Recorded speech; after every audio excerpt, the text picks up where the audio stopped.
Hello. So praise praise lord రాడండి. అండి. Praise lord అండి. చెప్పండి. సార్ ఇది అగ్నిజ్వాల మినిస్ట్రీస్ అండి మాట్లాడేది. అవునండి. అవునండి. అది మీది ఒక 2 నిమిషాలు మాట్లాడొచ్చండి మీతో. అవునండి. చెప్పండి. ఇంతకుముందే ఫేస్బుక్ లో ఒకటి కాదు చాలా మంది పోస్టులు పెట్టారు మీది మినిస్ట్రీ గురించి. ఒకటేదో కార్యక్రమం పెట్టారండి అది ఆ, పెళ్లి కూతురు సిద్ధపాటు అని చెప్పేసి. దాని గురించి కొంచెం అవగాహన కోసం మీకు ఫోన్ చేశాను అనమాట. ఓకే అండి. ఏంటండి అది పెళ్లి కూతురు సిద్ధపాటు అంటే ఒక్కొక్కరు ఒక్కొక్క విధంగా చెప్తున్నారు దాంట్లో. ఓకే అండి. పెళ్లి కుమార్తె సిద్ధపాటు గురించి అన్నదండి. ఉమ్, ప్రభు వస్తున్నారు త్వరగా. క్రైస్తవులందరూ సిద్ధపడాలి. చివరి రోజులో ఉన్నాము మనము. బైబిల్లో ప్రకటన గ్రంథంలో రాసిన ప్రకారము పెళ్లి కూతురు సిద్ధపాటు అనేది. పెళ్లి కుమార్తె అండి. ప్రభు పెళ్లి కుమారుడుగా త్వరలో రాబోచున్నాం. సంఘం అనే మనము పెళ్లి కుమారుడు కొరకై పెళ్లి కుమార్తెగా తొందరగా సిద్ధపడాలని. ఇప్పుడు అర్థమైంది. అంటే ఫేస్బుక్ లో వేరే పెట్టా. ఓకే ఓకే, ఇప్పుడు క్లారిటీ. అంటే ఇప్పుడు పెళ్లి కుమారుడుగా ప్రభు వస్తున్నారు ఆ, ఆ, అంటే తండ్రిగా రావడం లేదా? అంటే తండ్రి పెళ్లి రారండి. కుమారుడికి ఎందుకు రావాలా? అంటే ఇప్పుడు అందరిని పెళ్లి చేసుకోవడానికి వస్తున్నారా? ఎంతమంది పెళ్లి చేసుకుంటారు ప్రభు వారు? పెళ్లి చేసుకోవాలంటే అట్లా కాదండి. అందరు కలిసి ఉంటారు. రహస్య రాకడ వచ్చినప్పుడు రహస్య రాకడలో ప్రభు ప్రభువు రహస్యంగానే వస్తాడు అనుకోండి. ఒకవేళ రహస్యంగా వచ్చినప్పుడు ఎంతమంది పెళ్లి కుమార్తెలు కావాలి ప్రభువుకి? ఎంతమంది సిద్ధపడాలి ఏంటి? అయితే సంఘం అనే మనము అనేక అవిలంగా ఉన్నాము. 2 కొరింథీ 12:15 ఉంటది. మనము సంఘం అనే మనము అందరము శరీరంలో అనేక అవయములు, శిరస్సు మాత్రం ప్రభువే. పెళ్లి గురించి చెప్పండి. ఇప్పుడు నేను అవతలకి సమాధానం చెప్పాలండి. అందుకోసమని కార్యక్రమం పెట్టింది మీరే కాబట్టి ప్రభు వారు సీక్రెట్ గా వస్తారనుకోండి. ఒకవేళ ఎంతమంది గొర్రెల్ని పెళ్లి చేసుకుంటారు? ఎంతమంది సిద్ధపడాలి? ఎంతమంది సరిపోతారు ఆయనకి? అట్లా వినండి. ఇది వింటే మీకు క్లారిటీ వస్తుంది. మనము ఏమైనా ఊరికే బద్నాం చేస్తున్నారా మీరేమన్నా? అట్లా కాదండి. మీరు వినండి, క్లారిటీ వస్తుంది మీకు. వింటే అర్థమవుతుంది. వినండి. అయితే మనం సంఘం అనే మనము అందరము శరీరంలో అనేక అవయములు, కానీ శిరస్సు మాత్రం ప్రభువే. అయితే మనం శిరస్సు తప్ప మిగతా అన్ని కూడా ఎవరివి? సంఘం అని మనం ఆత్మలము, మనము అందరం ప్రభు శిరస్సు. మొత్తం సర్వలోకానికి సృష్టికర్త ఆయన. సర్వలోకం ఆయనదే కదా. ఆయనదే. మన కాలు కావచ్చు, మన ఇంకోటి కావచ్చు అన్ని కూడా ఆయనే కదా.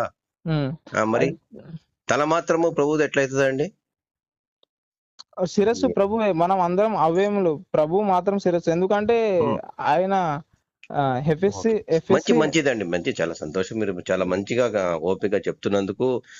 ఈ అర్థాన్ని నేను కూడా అవతల వాళ్ళకి బోధిస్తా. ఎందుకంటే సోషల్ మీడియాలో చాలా తప్పుగా, అంటే పెళ్లి సిద్ధపాటు అంటే పోటు కోసం ఏమైనా సిద్ధపాటు అవుతుందా అని చెప్పి రకరకాలుగా పెట్టారు వాళ్ళు. వాళ్ళకు నేను ఇప్పుడు సమాధానం చెప్పగలను. ఇంకా మీకు ఇంకా క్లారిటీగా కావాలంటే నాకు క్లారిటీ వచ్చేసింది. అంటే ఇప్పుడు యేసయ్య గారు వస్తున్నారు, ప్రభు వస్తున్నారు కాబట్టి వాళ్ళ కోసం మన గొర్రెలన్నీ గొర్రె బిడ్డలందరూ కూడా సిద్ధపడాలి. పెళ్లి కుమారుడుగా వస్తున్నాడు, తండ్రిగా రావడం లేదు. పెళ్లి కుమారుడుగా వస్తాడు. అంటే మరి అందరూ యేసయ్య మా తండ్రి అంటారు కదా. మా తండ్రి కాదా ప్రియుడా ఇప్పుడు అందరికీ ఆయన? ప్రభు తండ్రి, కుమార, పరిశుద్ధ ఆత్మ. అంటే ఇట్లా తండ్రి అవుతాడు, పెళ్లి కొడుకు ఎట్లయితాడండి? నాకు అర్థం కాదు.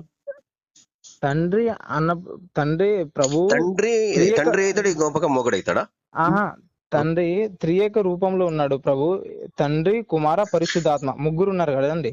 ముగ్గురు అయితే తండ్రి, కుమార, పరిశుద్ధ. మీరు ఆది కాండంలో కూడా చూస్తే మనుషులు అందరం పాపం చేసినప్పుడు మధ్యలో ఒక డిస్కషన్ అన్నట్టు కూడా ఉంటుంది.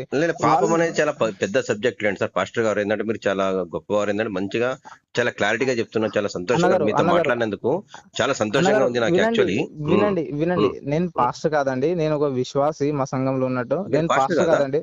నేను కాదండి క్లారిటీ. ఏం పాస్టర్ కాదండి.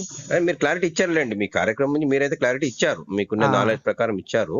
అయితే ఏంటంటే అందరు మన గొర్రెబిడ్డలందరూ యేసయ్య మా తండ్రి అంటారు కదా. ఇప్పుడేమో పెళ్లి కుమారుడు అంటే అందరికి మొగుడులాగా వస్తున్నాడు అని అంటే దాంట్లో కొంచెం ఏదో తేడా కొడుతుంది నాకు. కొంచెం మీకు నేను చెప్తున్నానండి.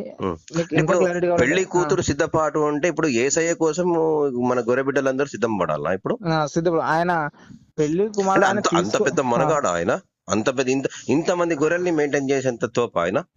ఏం మాట్లాడతారండి? వినండి. నో నో నో నో మీరు ఏసైనా బద్నాం చేస్తారు. ఆయన ఏమైనా కామన్మాది, ఆయన కామాంధుడు, ఆయన ఏమైనా ఇంత మందిని ఎట్లా పెళ్లి చేసుకుంటారండి ఆయన? ఏసై గారు, ఏసైని మీరు బద్నాం చేస్తున్నారు. అన్న ఒక ఆయన మాట ఏ దేశంలో వినండి. ఉండు, ఆయన ఎక్కడో పాపం స్వర్గంలో, ఆయన పరలోకంలో ఆయన హాయిగా ఉన్నాడు. ఆయన వచ్చి ఇంతమంది గొర్రెల్ని పెళ్లి చేసుకుని ఆయన ఏం చేసుకుంటాడండి? అట్లా ఏసు కాదండి. నేను ఉమ్, వినండి, ఫస్ట్ మీరు వినండి. ఉమ్, ఈ చెప్పండి. దాని అంతటి ఈ కార్యక్రమం ఉందా, ఈ అంతటి వెనుక ఉన్న ఉద్దేశం ఏంటంటే ప్రభు త్వరగా వచ్చుచున్నారు. ఎవరైతే ఇంకా సిద్ధపడలేరో, తమ లోకాశంలో ఉన్నారో వాళ్ళు సిద్ధపడి ఇప్పుడు ఎత్తబడాలి. పెళ్ళైన ఇప్పుడు పెళ్ళైన వాళ్ళు కూడా పాల్గొనొచ్చా దీంట్లో? అవునండి. ప్రభువుకి అంటే ఆల్రెడీ ఆత్మలో పెళ్ళైన వాళ్ళు కూడా మళ్ళీ ఇంకోసారి పెళ్లి కోసం సిద్ధపడాలా ఆత్మ ఏసఐ కోసం? ఆత్మలో ఉన్న ఆత్మకి ఆత్మలో శరీర సంబంధాలని ఉండదండి. అందరి ఆత్మ కలిసి ఒకటే. ప్రభు దగ్గర అక్కడ పైన స్వర్గానికి వెళ్ళిన తర్వాత భార్య అని భర్త ఇప్పుడు అని అట్లా స్వర్గానికి ఉంటారు. ఎవరెవరు వెళ్తారండి? ఇప్పుడు ఓన్లీ మన క్రైస్తవులే వెళ్తారా, లేకుంటే వీళ్ళు ముస్లిమ్స్, హిందువులు కూడా వెళ్తారా?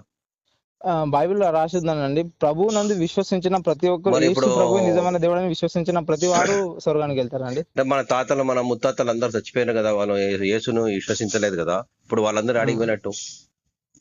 అది బైబిల్లో ఉందండి. బైబిల్లో అయితే అదే చెప్పండి. ఇప్పుడు మీ తాతలు, మీ ముత్తాతలు, మన తాతలు, మన ముత్తాతలు వీళ్ళందరూ అడిగిపోయినట్టు, పరలోకం పోయినట్టు కాదా? ఇంకా నరకం పోయినరా? అడిగిపోయినరు.